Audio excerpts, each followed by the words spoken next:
we've done that throughout the year. And today, we have another. And this one happened in the football season on Thursday night, November 30th, inside Tom Benson Hall of Fame Stadium. The Massillon Tigers football team took on Archbishop Hogan in the Ohio High School Athletic Association Division II State Championship game. And they did something they haven't done in 50 years. The Tigers won it all.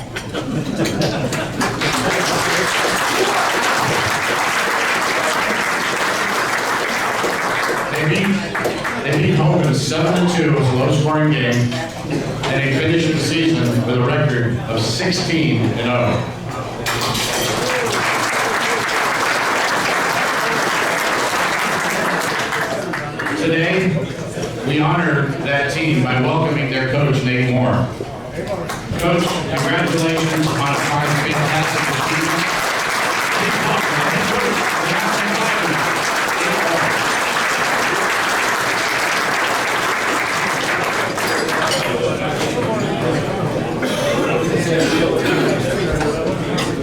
Thanks, Frank. Thanks to the club for inviting me here to talk just a little bit about our team. It is great to be here with Mr. Archie Griffin, the only two-time winner of the Heisman Trophy.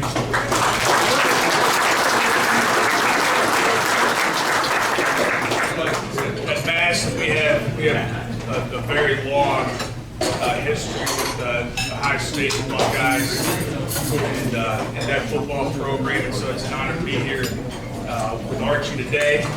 I do need to find out where our Massillon fans really are, but at TIG, yes! Quite a bit here today.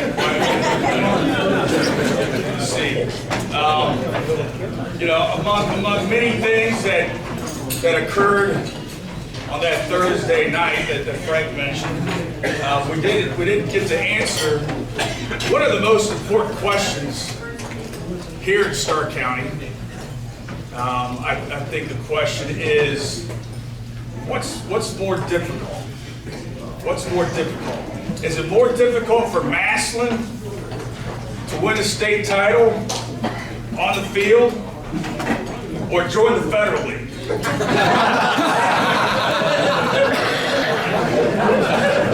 Apparently it's win a state title on the field. So after 53 years, the Tigers finally got that done. We win a tremendous team and had a tremendous season. A tough schedule full of big Catholic school opponents and whatnot. Highlighted really two victories. Our week one victory against Valdosta, Georgia was just incredible. Our Massillon fans turned out like no other for that one.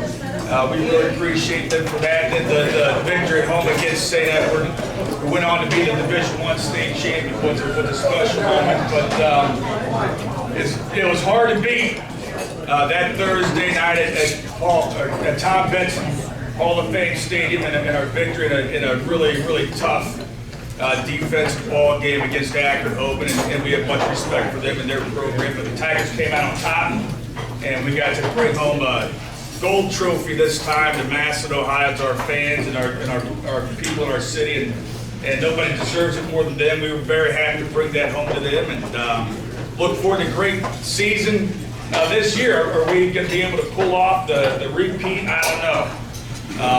The 2023 Massillon team was special, but the 2024 team, I think they're going to have something to say about that. There's a lot of ground to cover between now and then, but we look forward to getting back out in the field and making our city of Massillon, the great city of Massillon, proud once again. So thank you, and thanks for bringing us here tonight.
Welcome everybody, what a great day. We've got a state championship coach in the house, we've got a two-time Heisman Trophy winner in the house. Don't get much better than this, does it? Nope. All right.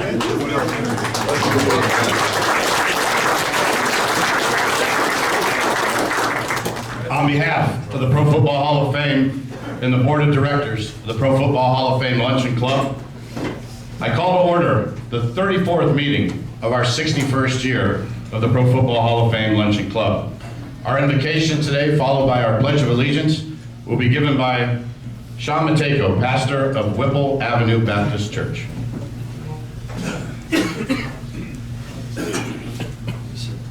Would you join me together? Our great God and Father, Lord, we certainly close out our season, and as we do, Father, we have so much to be thankful for this year. We thank you for the staff here at Tozzis who really served and worked hard and fed us well all year long. We thank you, Father, for the membership and the leadership of our club, and we pray your blessing upon those that are with us today and some that are not well and are not able to be with us today. We also thank you, Father, for all the speakers who spoke great words that challenged us and also inspired us over the course of this year. And we're especially grateful today, Father, for Mr. Griffin. And as he speaks to us today, I pray, Lord, that you would allow us to see how you've used his life for your glory and to benefit the world in which we live in. We also thank you, Father, for making him a Buckeye. As we close out this final session, Lord, may your blessing be upon us in the name of Christ, who is our Lord. Amen. Amen. I pledge allegiance to the flag of the United States of America and to the republic for which it stands, one nation, under God, indivisible, with liberty and justice for all. Play ball.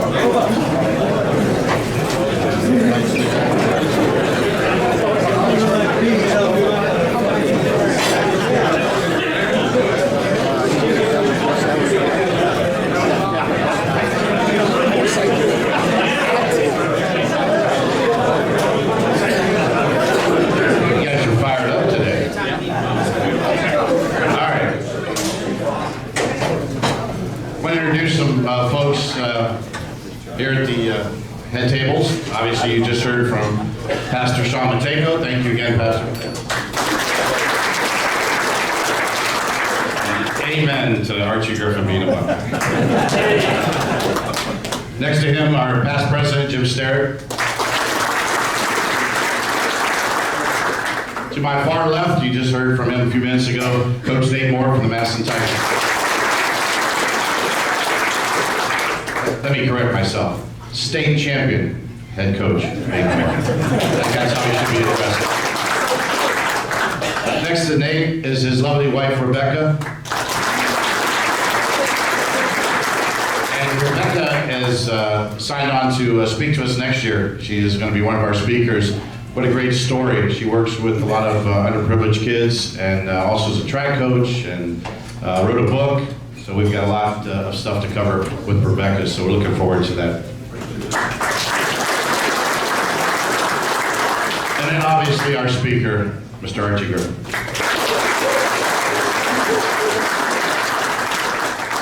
I want to thank our sponsors, as we have been doing all season long. Liberty Ford, Aultcare's Primetime Health Plan, Wilkshire Golf Course, the Marion Motley Memorial Fund Scholarship, and Dr. Peter Ferguson, chiropractor.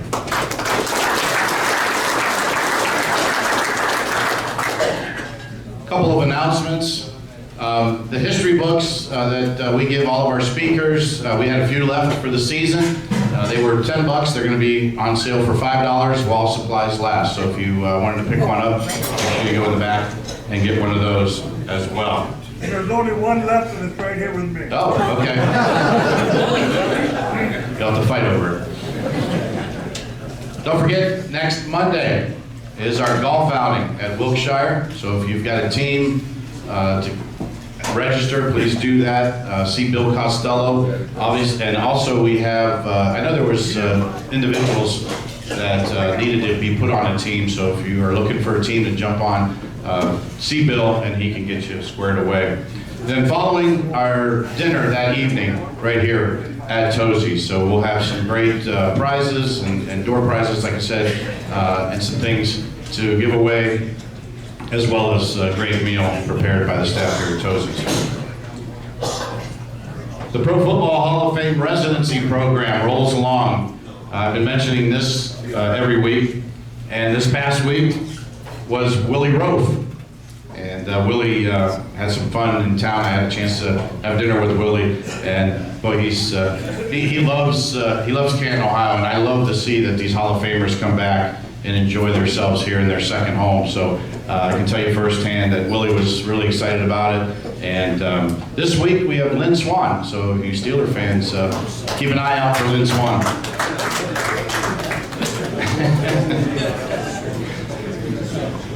Cavs in Boston. Talk about this every week. Series is 2-1. Boston winning the last game here in Cleveland. They play tonight, so the Cavs can bounce back. Let's see what they can do. Send it back to Boston. We've got some birthdays I wanted to announce, and a couple of these were given to me as I walked in today. Tim Richard, his birthday. Also, I know he's back in the kitchen working his butt off. Mike Tozzis' birthday today as well. And this one is special. This one here, please join me in welcoming, is he back here? Okay. Club member Bill Pilati. Bill turns 99 next Tuesday.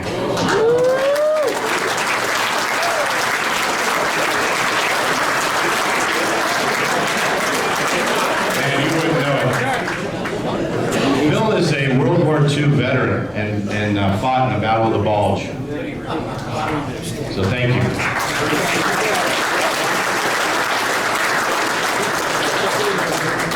And then finally, June 8th is the National High School Football Hall of Fame dinner or event, I guess you call it.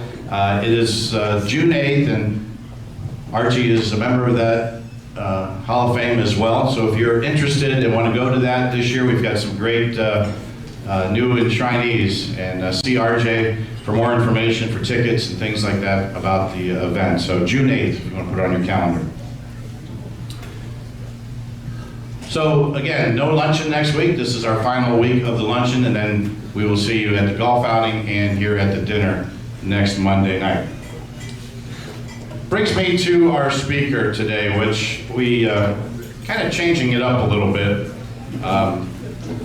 Talked to Archie a couple weeks ago, and he said, how about if we just sit down and chat? And I thought that was a great idea.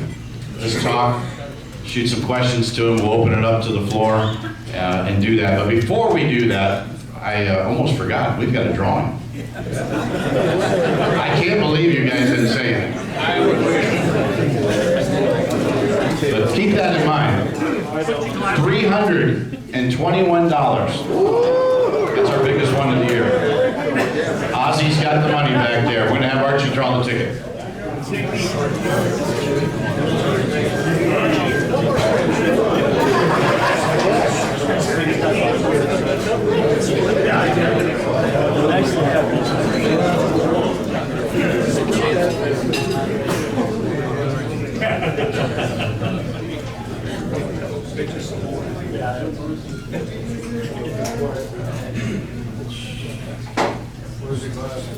I will put my glasses on. They never let me forget it, Archie. I messed up enough once. 775 647 $321. Right down front here.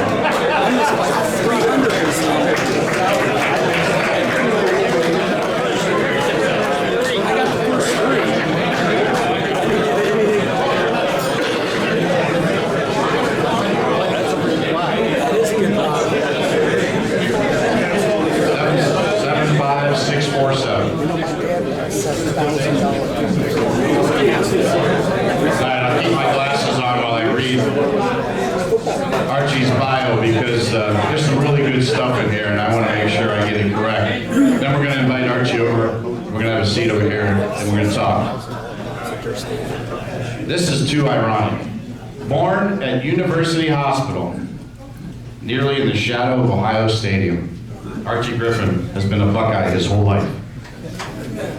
After serving for 11 years as president and CEO of the Ohio State Alumni Association, Archie stepped back in 2015 to a consultant role as a senior advisor in the Office of Advancement at Ohio State.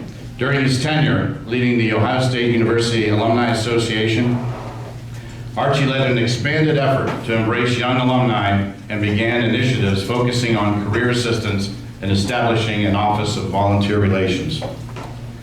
Known to the world as the only two-time Heisman Trophy winner, Griffin is also one of a select group of Buckeyes to be named a three-time All-American during his playing days from 1972 to 1975. A member of the National Football Foundation and College Hall of Fame and current board of director, Griffin is a member of the Rose Bowl Hall of Fame and was named the All-American Century Player by the Tournament of Roses Association during the centennial celebration of the Rose Bowl back in 2014. Griffin is one of two players in NCAA history to start in 4 Rose Bowls. Following his storied career at Ohio State, Archie graduated in 1976 with a degree in industrial relations. He was a first-round draft choice of the Cincinnati Bengals, where he served as co-captain and played for 7 seasons.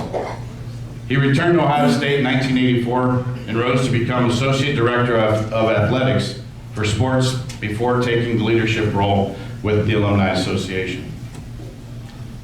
Playing under the legendary coach, Woody Hayes, Archie learned the life lesson of paying forward in life, devoting countless hours to philanthropic causes. At Ohio State, Archie created the Archie Griffin Scholarship Fund, which benefits Ohio State's Olympic sports programs in the Central Ohio community. The Archie and Bonita Griffin Foundation Fund helps develop sports, educational, and travel programs for youth as they inspire the next generation to dream big. Archie has 3 children, Anthony, Andre, and Adam, as well as 3 grandchildren. Archie and his wife Bonita split their time now between Westerville and another home in Florida. Locally, Archie has been inducted in the Ohio High School Athletic Association's Circle of Champions, which recognizes former high school student athletes who have demonstrated outstanding character and accomplishments on and off the field.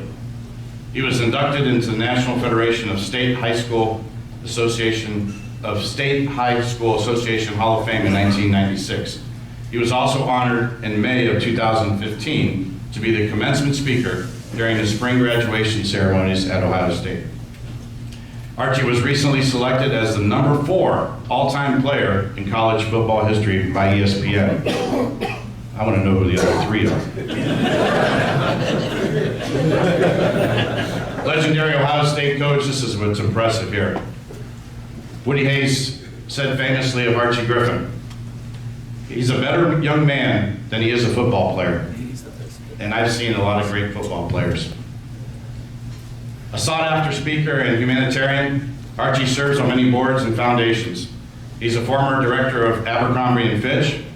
Archie serves as a director of Encova Insurance Company, member of the board of directors for the Columbus Youth Foundation, and a member of the board of directors for AAA Club Alliance. Let's welcome 2-time Heisman Trophy winner, Archie Griffin.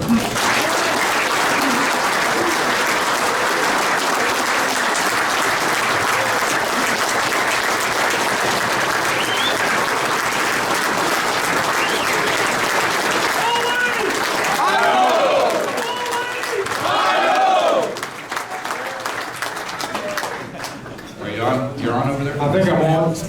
And let me say this, Frank, thank you so much for that introduction. I only wish my mother and father were still living because I'm sure they're the only ones who believe all those nice things you just said.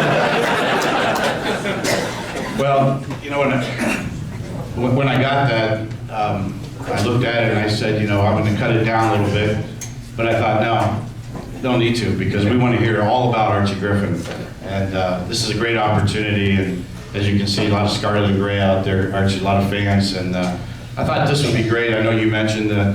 Why don't we just sit there and chat? I've got some questions that I want to ask you and let you elaborate on as well. So, first question is your family. It's a storied American story, really. When you think about it, your parents grew up in West Virginia coal mining camps, and before moving north to really offer a better life for their kids, you were born in Columbus at University Hospital, which was part of that bio. I mean, you had to look out and see that horseshoe out there and say, that's where I'm going to be. Well, I wish I could have looked out there at that time, but not quite possible. Yeah, right. When you think about your childhood, who are some of your greatest influences and help you stay on track? Well, you know what? I guess I have to start at home with family.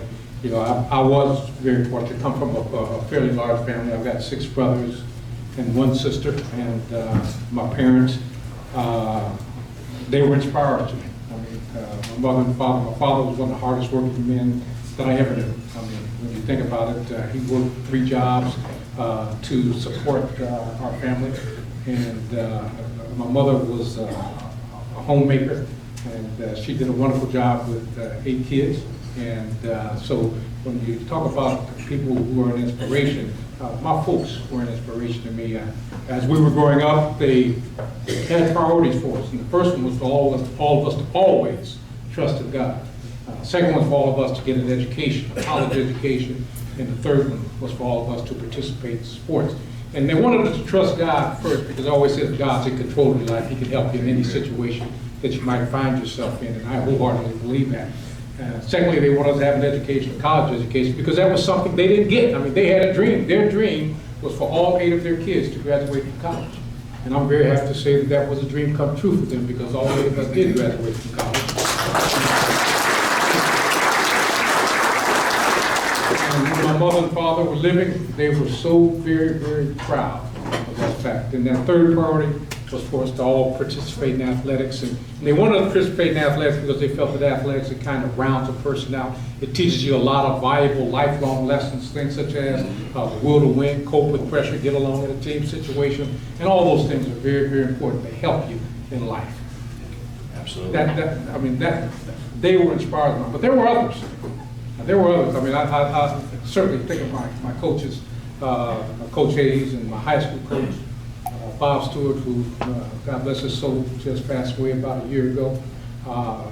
Great inspires around. But when I really think about people that made a difference, I think about a junior high school guidance counselor. His name was Oscar Gill. He was a guidance counselor for our student council. He was the leader of our student council. And when I was in the 8th grade, 9th grade, I served as president of our student council. And I just remember one day him sitting down with us and talking with us about some things that he thought would help us in our lives. And what he talked to us about was what he called the 3 Ds. And the 3 Ds being number 1, desire, number 2, dedication, and number 3, determination. And I remember him telling us that if we'd apply those 3 Ds to anything that we want to do, then we could always feel good about ourselves. Because if we use those 3 Ds, in essence, what we have done is we have given a total commitment. Desire, setting goals for yourself, dedication, committing yourself to those goals, and determination, overcoming the obstacles that get in your way. Those 3 Ds have been, I would say, my secret sauce for success. Because I've used those 3 Ds in just about everything I have ever done in life. And I learned them from a junior high school guidance counselor by the name of Mr. Oscar Gill. So those are just some of the people that impacted me, Frank, in a very, very positive way as I was coming up. Well, it certainly has paid off for you. After your football days were over, you spent 19 years in the athletic department at Ohio State. 11 of those years as the Alumni Association president. Okay. Now that 11 was on top of that 19. So right. And that 30. 30, yeah. I can't let you just get away with saying that 30 years. 19 great years too. 19 in the athletic department, 11 more as our association president. What were some leadership lessons that you learned that you tried to apply in the business world? Well, when you think about leadership, I think about Coach Hayes in particular. But before I even do that, The golden rule, very basic. I try to make things simple. The golden rule, do unto others as you wish they would do unto you. To me, that was one of the greatest things you can have as a leader. And all that really means is that you treat people right. I mean, I can't think of a leadership lesson any better than that. Treating people right. Being empathetic, feeling what others feel. I mean, that's a great lesson to have when you're in a leadership role. But I think in Coach Hayes and some of the things that I learned from him, Coach Hayes was a great leader. I mean, and I think he was even a better person than he was a coach. Yeah. I mean, I just think that much of him, but he was a great leader.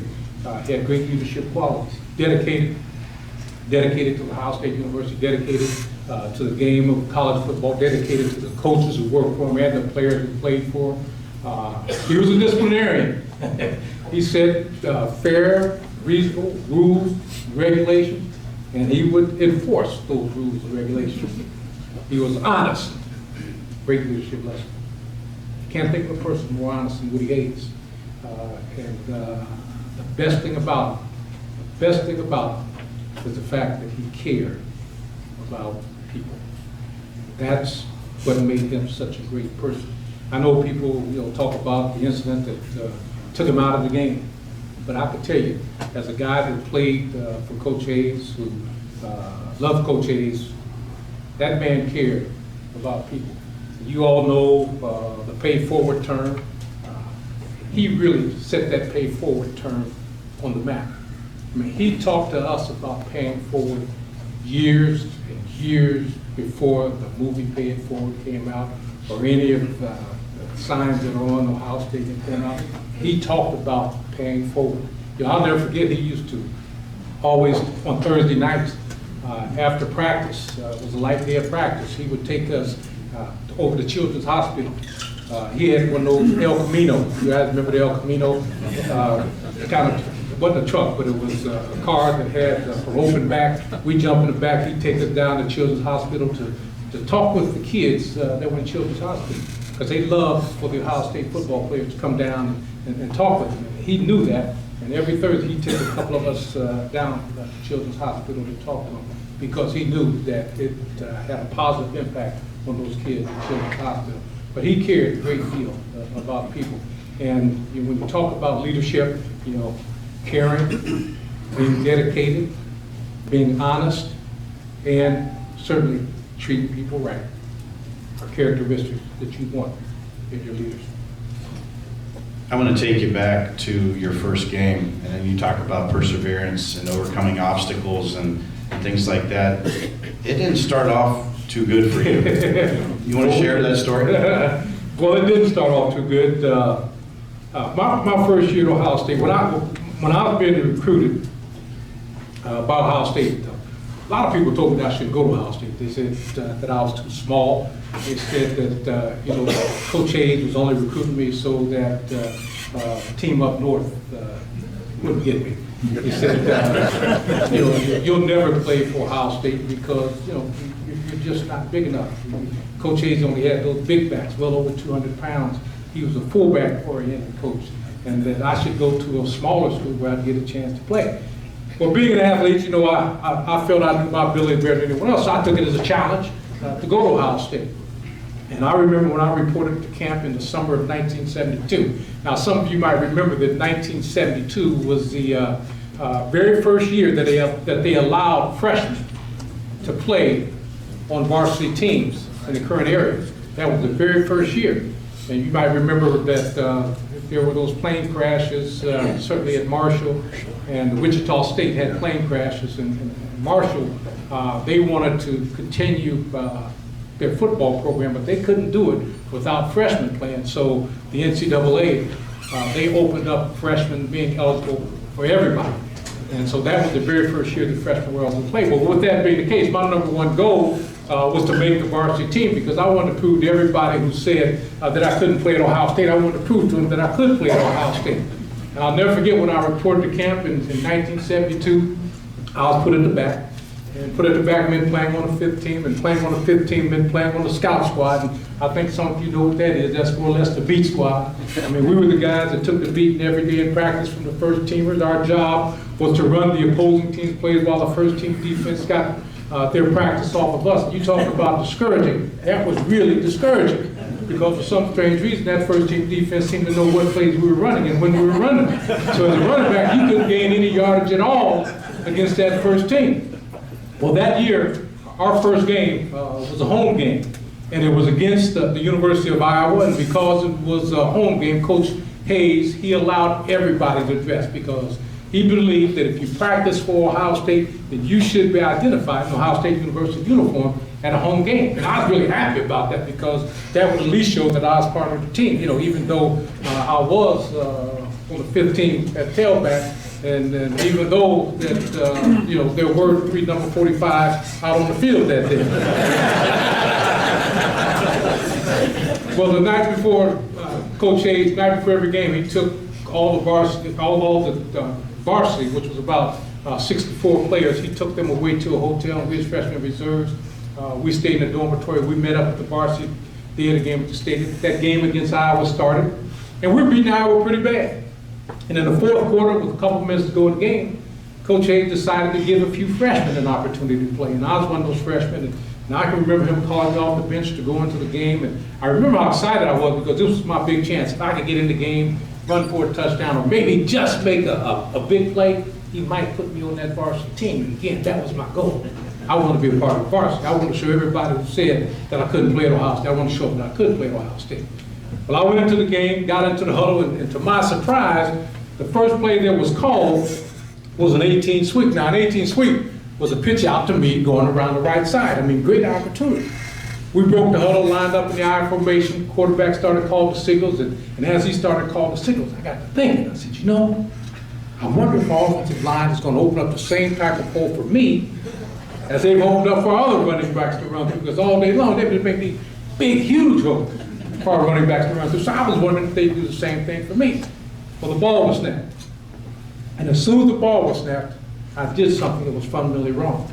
You see, when you're a running back or a tailback and you're going to get a pitch out, one of the fundamental things that you're taught from day one, coach, was what? You got to look the ball into your hand. You got to watch the ball come from the quarterback's hands into your own hands. But when the ball was snapped, the first thing that I did was I focused my attention on the hole in which I was going to run through. And when I looked towards that hole, I was shocked because those guys had opened up a hole big enough you could drive a truck through it. I mean, the hole was just that big. So instead of me turning back towards the quarterback and watching the ball come in my hand, I kept my eyes on that hole because I wanted to make sure it didn't go anywhere. Me with my eyes on the hole, the quarterback pitched the ball to me, the ball hit me in the hands, and I fumbled. And that's just one thing you don't do when you play with Coach Hayes. You do not fumble. And as you can imagine, I was disappointed. He took me out of the game, and I watched the rest of the game, which was not much left, from the bench. Very, very disappointed. I'll never forget going home that night. My father sensed something was wrong with me. He asked me about it. I told him, I said, Daddy, you know, I don't know that I'll get another chance. You know, being the 5th team tailback, being on the scout squad. I don't know that I'll just having fumbled. I don't know that I'll get another chance this year. Well, my father, like he always would do, is he gave me encouragement. He said, hey, if they didn't think you could play, they wouldn't have put you in the game. And that struck a chord with me. He might have something there. But I went back to practice that next week. I was still on the 5th team, still on the scout squad, still taking that beating every day from the first teamers. Our next game was against the University of North Carolina, and it was also a home game. And again, because it was a home game, everybody was allowed to dress. Night before the game, Coach Hayes took the varsity away to the hotel with his freshman reserves, stayed in the dormitory, met up with the varsity game at the stadium. Game against North Carolina started. First quarter, North Carolina blocked a punt of ours. And they went ahead of us 7-0. And all of a sudden, midway through the first quarter, a call from the bench called Griffin. Kept calling Griffin. Now, I know that didn't mean for me to go in the game, but they kept calling Griffin. I was the only Griffin on the team at the time, so I got up and went to run out onto the field. And when I went to run out onto the field, one of my teammates called me back because in all the excitement, I had forgotten to take my helmet with me. Could not believe that Coach Hayes meant for me to go into the game after I had fumbled the week before. I was a 5th team tailback. I was on the scout squad. How could he admit for me to go into the game? It was truly a mystery to me. All I can tell you is that I went into the game, and I'll be totally honest with you, I was in a daze the whole time. And all I know is that my number was being called, and I was running with the ball. And I'll never forget, when I left that game, after playing about 2.5 quarters, when I left that game, the 86,000 fans that were in Ohio Stadium, they stood up that day and gave me a standing ovation. They did that because in those 2.5 quarters I had rushed for 239 yards, which at that time,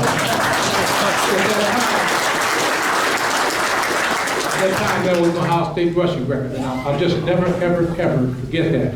I count it as a miracle. I really do, because the night before that game, when I prayed as I do every night, I asked the Lord up above, give me a chance to play in that game, and when he gives me the chance to play, help me play to the best of my ability. He did that for me, and I'm so very, very thankful for that. I had a lot of exciting games at Ohio State, but that without a doubt, was the most exciting. It happened to happen in my freshman year. Well, it certainly fueled you, I know, because it's now been 50 years since you won that Heisman Trophy, the first one. Yeah. And what do you remember about that night at the ceremony? Well, it's different now than it was when I won it. When I won it, I'll never forget, they called the athletic department on a Monday after the Monday after we played that team up north. They called the athletic department and told them that I needed to be in New York. They were going to make an announcement of the Heisman Trophy winner. There would be 2 or 3 others there, but they were going to make the announcement of who won the Heisman Trophy. So I was all excited to go to New York on Tuesday. Got on the plane. They had an escort, beat me in Columbus, and escorted me to New York. And I got there, and I was the only one there. So they made the announcement that I won the Heisman Trophy. And I was excited. Certainly, you know, I played on great teams at Ohio State, and that team was one of them, that 1974 team. But certainly, I was excited because, you know, when you win a Heisman Trophy, as far as I'm concerned, that's a team award, because you don't win that kind of award alone. You've got to have people helping you out a great deal, and I certainly had that during my time at Ohio State. Well, they made the announcement that day, and then the next week, my whole family got the opportunity to come to New York, and they had the big dinner. And that was very, very special. I got really emotional because looking out to the audience and seeing my whole family, my mother and father, my brothers and my sister, I mean, everybody, I got overtaken by emotion. And that was an awesome time for me. But the next year, they tried to pull that same thing. They told me, they knew I knew the drill. So I happened to be going to St. Clairsville, Ohio, on that Monday after the Michigan game in 1975. And so the sports information director told me that on my way, I needed to call in to see if the Downtown Athletic Club in New York called to tell me to come to New York. Well, on my way to St. Clairsville, I stopped at a filling station and got on the payphone and called back to the athletic department. And I think it was Steve Snap, who was the assistant SID at the time. He told me that Downtown Athletic Club called and said that they knew that I knew the drill and that I had won the Heisman Trophy, but I can't tell anybody. So I had to wait till the next day to go to New York, and they announced that I had won the second Heisman Trophy. And I tried to honor their request, not to tell them. I did the best I could. My mother, my girlfriend, and a couple of my teammates found out that night. They didn't tell anybody, I don't think, but they tell me. But yeah, it's quite different. Now you all know that it's a big, huge ceremony. It's a TV show on ESPN. It's a great time for everybody. Bring a lot of the former winners back. But it was quite a bit different back then in 1974 and 1975. I bet that gas station wishes they knew that you received the word from their gas station that you won the Heisman Trophy. You mentioned, it's changed. That has changed, and the game of football has changed as far as NIL and the transfer portal and all this stuff that's happening in the last few years. Your thoughts on that? Is it good for college football, or what are your thoughts? Well, it's Or college sports in general? It's good, but very good. There's a little bit of bad. I say it's good because when you think of NIL, let's talk about NIL. You talk about NIL, I mean, people could see that coming. I mean, everybody could see that coming. When you start seeing millions and millions of dollars being paid to the college coaches, you just had to know that something's got to be given to the young people playing the game. So you could see that coming. Now, it didn't come the way that I thought it would come. I mean, I think they have to get some more guardrails around NIL and how it's done. When I thought of NIL, I used to think of NIL as, you go to college on your scholarship, you do well, and maybe a car dealership might want you to do a commercial for them. You do that commercial, you get paid for it. That was NIL, the way that I saw it. Or if somebody wanted you to do, a company wanted you to come in and do a speaking engagement for them, you do that speaking engagement, you get paid for it. And to me, that's what NIL was. Well, it's gone far beyond that. Now, you have to deal with NIL money when you recruit people. You're not supposed to, but when people are being recruited, I mean, I even hear stories that some people are even asked them to come to universities to pay them like $5,000 to come make visits and things of that sort. That's not how I envision NIL. So they need to get some guardrails around it, but it's a good thing. It's a good thing that they have NIL. It's a good thing that players or athletes are getting the opportunity to make some money off of what they're doing. I think that's a good thing. I've always been a proponent for that.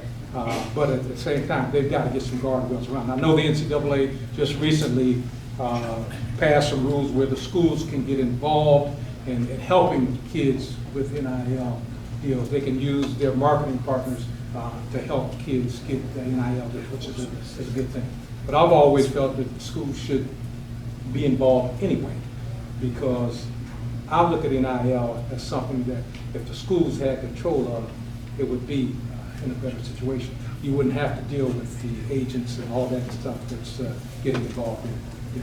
And the transfer portal is another. Yeah, there you go. Transfer portal, I'll tell you, it's crazy, and it works for some. I mean, there's been some people that's gone through that transfer portal and they've done a great job. It's worked out well. But what people don't know about are those that get stuck in the portal. I mean, I think Gene Smith was telling me that there were, I don't know if it was last year or the year before, but there were like 3,500 people went into the portal. 1,000 didn't come out the portal. So, it works both ways. So you got to be very, very careful how you handle those situations. So, it works for some. I mean, I think of, people like Joe Burrow who went in and got to LSU and did terrific things. I could think of several people like that. But those are the ones that you hear about. But you don't hear about the ones that get stuck in that portal. So, again, very good, there's a little bit bad. And keeping with change in college football, as a Big Ten guy, the landscape of the Big Ten has changed. You've got USC, Oregon, Washington, who else? UCLA, all coming into the Big Ten. What do you make of that? Well, I can see that coming too. When you see the SEC and those teams like Oklahoma and Texas, you knew that the Big Ten was going to have an answer for that. and they answered big. For a long time, the Big Ten had been talking about being a conference that goes from coast to coast. And now, if you look at it, this year, it will be a conference from coast to coast, from the East Coast to the West Coast. And you know, I think it's exciting. I know Woody Hayes is probably rolling over in his grave knowing that UCLA and USC are playing in the Big Ten. Yeah, I think it's going to be exciting to watch. I can't wait to see USC, UCLA come and play us in November. And that's what I'm looking forward to. So, you know, it's going to be interesting. It's going to be interesting. But it's going to end up with, in my opinion, a couple super conferences. You know, this gives us like 20, 18. So I can see the Big Ten adding another couple, and I certainly see the SEC adding some more. It's going to have super conferences. You mentioned Woody. I want to go back to the first time you met Woody Hayes. I've heard this from a few people that I've known over the years, that when Woody came to the house, a lot of times he didn't talk football. And Didn't talk football at all. Yeah, and tell us about when he came to your house. Well, first, you know, he was a salesman.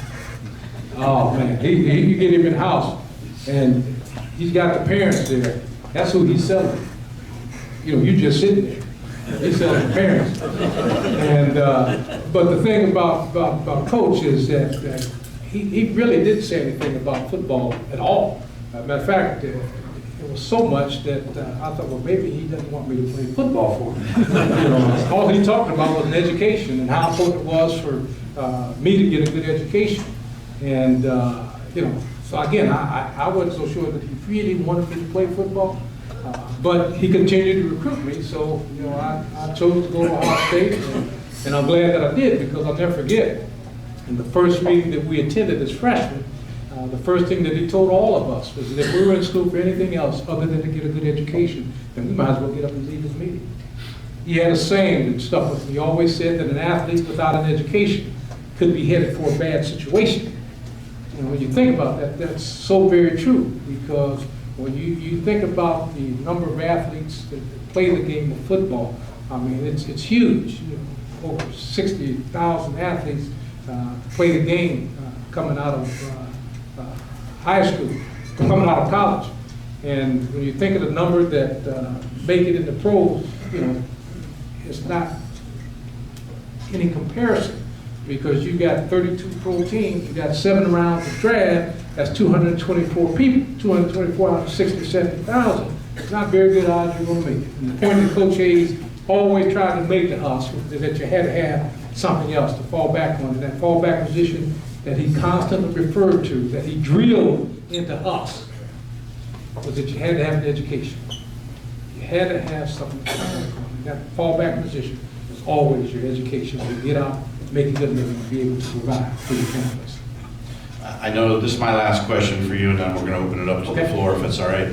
I always wondered, and you know, watching your career, you know, you started off with a bad fumble and things like that, but you had such an incredible career after that, and you played against some really good teams in the Rose Bowls and throughout the regular season. I mean, the team up north had some pretty good teams. Yes, they did. And there were some other teams. Iowa back then was good, and there were some other teams. Who was the toughest guy you ever played against? Toughest guy I ever played against. A lot of tough guys. A lot of really, really tough guys. You know, I'll go to my pro career. One of the guys that was really, really tough, that hit me the hardest, was, you remember, guys remember Hollywood Henderson? Oh yeah. That's something that hit me so hard. Oh man, unbelievable.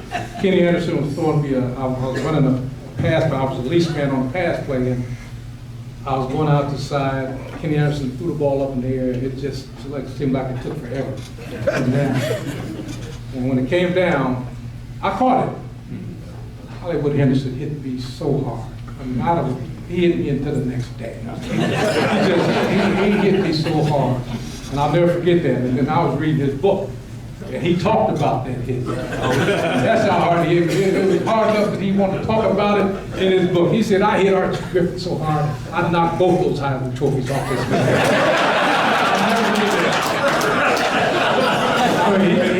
And he did. He hit me hard.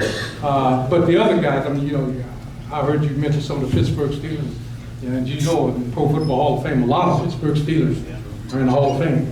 And one of them, Jack Lambert, I mean, he was one of those guys. Jack Lambert, and not necessarily as the hardest hitter, but he was the surest tackler. I mean, you could never get away from Jack Lambert.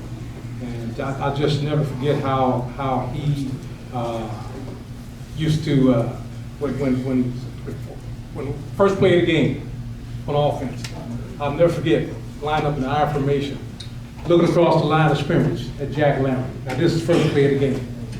Game just started. Jack Lambert had blood all over his uniform. Where'd that come from? I mean, this is the first play of the game.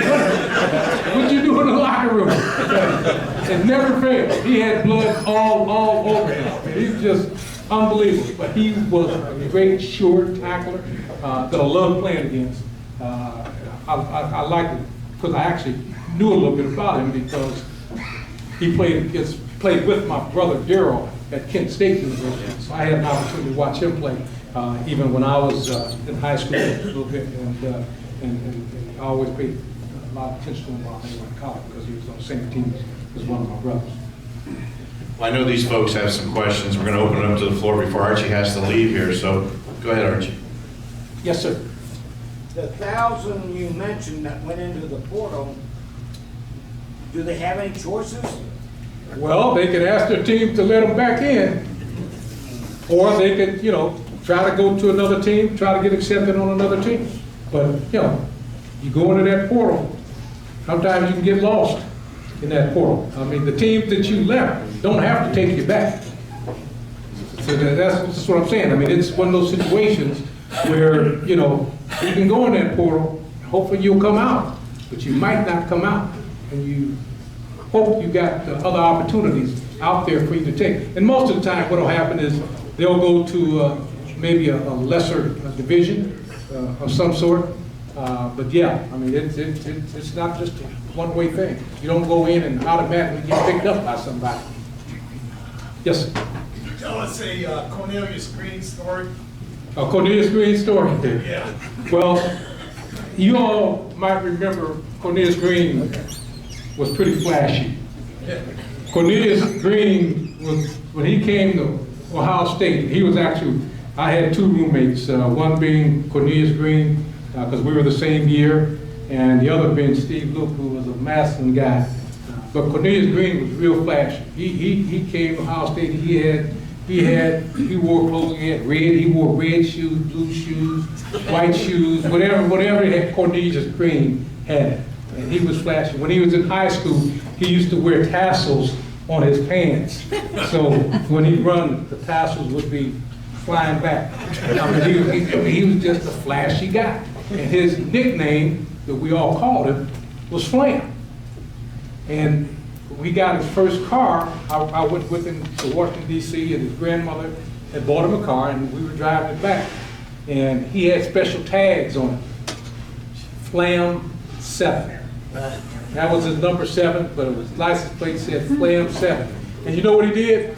You remember the Continentals, Mark IV, Lincoln Continental Mark IV, that had the tire on the back. It wasn't a tire, but it had the print of a car. He had his trunk of his Grand Prix with that type of trunk. But he had Flam 7 on the tag. So anywhere on campus, you knew where Cornelius Green was. Because Flam 7 and that car. I mean, you just knew. But he was a great quarterback. I don't know many people that could run the option like Cornelius Green. He was a magician with the football. And I would say this, you know, a lot of the success that I had was because he was able to fake a pitch or pitch it, and he could run the ball. He was really good. I mean, again, I was very, very fortunate during my years at Ohio State. I played with Cornelius, Brian Baschnagel, who was a fabulous player, played wingback for us, Pete Johnson, Champ Henson at fullbacks. I mean, these guys were fabulous. But more importantly, I played with offensive lines that were unreal. John Hicks, Steve Meyer, Kurt Schumacher, Chris Ward, who's going into the College Football Hall of Fame this year. All of those guys were All-Americans. So, you know, I really fell into great situations being on teams with guys like that. As I said earlier, you don't do it alone. You got to have some people with you to help you get there. And I certainly had that. But Cornelius was one of the outstanding players at Ohio State University. He was a great player. And when he came, you know, here's how good he was. We had a quarterback my freshman year by the name of Greg Hare. Now, Greg Hare, I thought, was an outstanding quarterback. He led us to the Big Ten championship my freshman year. Well, Greg Hare was also named captain for the next year. Well, Cornelius Green, in his sophomore year, won the job at quarterback over Greg Hare, who was a great quarterback, in my opinion, who was also the captain of our team. And Woody Hayes started Cornelius Green. And a lot of people were upset with that. But it was the right thing to do because he had won the job. And he proved that he could do the job. Of all the coaches that recruited you, what was the other coach that impressed you besides Woody? I like Bo Schembecker. I like Bo. Bo, he came close. And there's another coach at Northwestern, Alex Agassi. I liked Alex Agassi. As a matter of fact, I was pretty much on my way going to Northwestern. I mean, Northwestern was the first school in the Big Ten that recruited me, and they showed interest in me very, very early. Then the other schools in the Big Ten started coming along. But Alex Agassi was a good coach. Northwestern was a school that had great academics, and you know, it was a small school, and you know, I felt that I could fit in really good there. But let me tell you how things changed. I was getting ready to take my visit to Northwestern, my official visit. Well, my dad, as I told you guys earlier, he worked 3 jobs. Well, when I would go make my official visits to schools, my mother would take me to the airport if I had to fly somewhere. Well, this particular day, when I was visiting Northwestern, my father took off work to come and take me to the airport. And I got in the car with my father, we got to the airport, he was getting ready to let me off. And all he did was lean over to me and he said, "You know, we'd like to be able to see you play." And when he said that, I knew exactly what he meant. I knew exactly what he meant because at the time, I had 2 of my older brothers were still in college, one at Kent State University and one at the University of Louisville. And they both played football. And my family, my mother and father, and my brothers, some of my brothers, we would get in the car and drive to Kent State in the afternoon to watch Durrell play, and then we'd drive all the way back across the state to watch Larry play at the University of Louisville in a night game. And they were still going to be in college my freshman year. And I think my dad was telling me that, hey, if you go to Northwestern, it's going to be kind of hard for us to go to Chicago to see you play. So I got the point. So I went on my official visit to Northwestern, and when I started the venture, I thought that, you know, maybe I may go to Northwestern. As soon as I got out of that car at the airport, I knew I wouldn't go to Northwestern. Thank you, Mr. Griffin.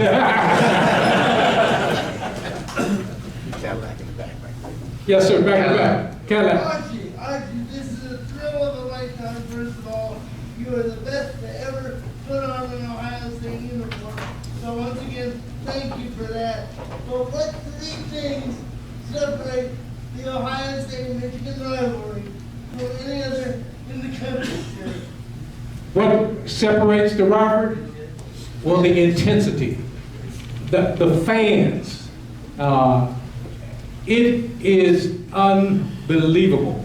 You know, I grew up in Columbus, and I'll never forget knowing about that rivalry, Ohio State, Michigan, da-da-da. But I didn't really know about it until I went to Ohio State University. I didn't really know about it until I attended the first day of practice during Michigan week, when Coach Hayes would talk about that team up north. And he would have former players come in and talk to us about that team up north. I'll never forget when he had, I can't think of his name escapes me right now, but he had him come in and talk to us. And he got all excited about it. I mean, I'm just a freshman. He got all excited talking about the rivalry. He talked about how Michigan cheap shot at him and talked about all these bad things that Michigan did to him and this, that, and the other. And I looked around the room and I saw my teammates crying and all kind of stuff going on in the room. And I'll never forget when the player finished, he finished with this statement: "This is not a game, this is war." And I'm thinking, oh my goodness, what have I gotten myself into? I'm trying to think of the name of the player. I can't think of the name of the player right now. I'm getting, you know, but I can. But I'll never forget that. I mean, but I looked around that room and our guys, man, they were ready to go out and just bust down doors to get to Michigan. And that's the type of intensity that you had in that game. That was a different week for us. I mean, that was one of those weeks when you're in practice, you don't want to make a mistake. You want to make sure you do everything just right. Woody would have Michigan rugs that we all got to step on as we would go out to practice. He would let us step on it when we go out to practice. And I mean, it was just a different week. It was unlike any other week. We practiced first day of every week during the season geared towards Michigan. You don't do that unless you know that that game is an important game, that that game is the game. First day of every week we practice for Michigan. It was just that important. So, you know, the intensity, the fans, the hoopla around it, just the whole works. It's just that important. And we've got to get that thing back on track. It's time for that to stop right now. Yes, sir. Just a quick comment. There's 80,000 people a week ago at the Ohio State graduation that wished you were the speaker. Oh, well, thank you. I had my chance back in 2015, I think. And hopefully I did a good job with that. My son was actually graduating. My son Adam was graduating at that time. And it was a joy to be asked to do that. It was quite an honor in itself. You know, I'll never forget when Woody Hayes was asked to do that. He thought that that was the biggest honor that he could ever get. He called me when they asked him to do that, and he was telling me that they asked him to be the speaker at commencement, and I could feel on the phone the tears were in his eyes, and he was crying because that was such an honor to be able to do that. You were there a week ago. I hadn't heard much about that, but back next, very sure. Locker room speeches of Woody Hayes. How serious were they? Very, very serious. You know, Woody had a way of working on you all week. I mean, he'd say something earlier in the week, say something else the next day, say something else the next day. And then on game day, all of those things would come together into his pregame speech. And when it's time to go out, you ready to break the door down. I mean, he was just that kind of guy, that inspirational.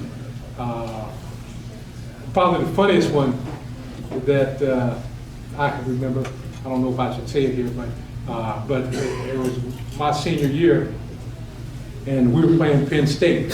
Penn State was not a part of the Big Ten at the time, but they were a great team, and Joe Paterno was the coach, and and Coach Hayes was, had just had a heart attack during that summer. And we were out in pre-game, and Coach Hayes and Joe Paterno were talking. And I guess Joe Paterno was telling Woody, you ought to, be careful, don't do too much, you need to take care of yourself, So we get in the locker room, and Coach Hayes gave us the pregame talk.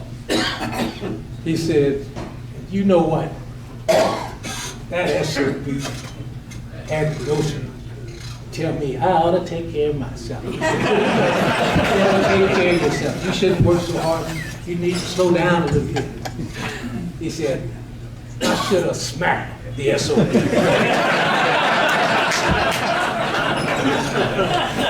and somebody's got that on tape, because if we go to reunions and they play that tape, you can hear it. So that's the funniest one. But we broke out laughing when he said that. And what it does is it loosens you up, and then you're ready to go out and play a great game. But he had a way of putting those pregame speeches together, and he was a great guy as far as that was concerned. Last question, back in the back. I went to high school with Jeff Logan. Okay. Did you take him under your wing, and did you mentor him? Jeff Logan was an outstanding player for the Buckeyes, as you all know.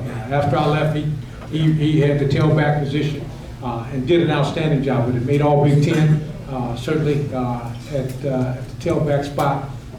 But we all work together. And one of the things that I love about Woody is that, people don't realize it, but I didn't play whole games. One of the things that he always wanted to do with the first team is get them out so that the others could play, so that they could get developed. So even when I was playing at Ohio State, Jeff got to play a whole lot, because we were fortunate enough to beat teams by big numbers. And the backups got in and played, and got a lot of good playing time. And I think that certainly helped Jeff once I left, because he stepped right in there and did a fabulous job at tailback. And he ended up being one of the captains at Ohio State as well. Jeff was a great player. I know he's from this area, and he's done a lot of great things in the Columbus area. He's doing a lot of great things in the Columbus area right now. But he's a great guy, did a great job. Loved playing with Jeff, loved being in that running back room with Jeff, because we had a lot of fun. Archie, I know you got to get out of here. I can't thank you so much for being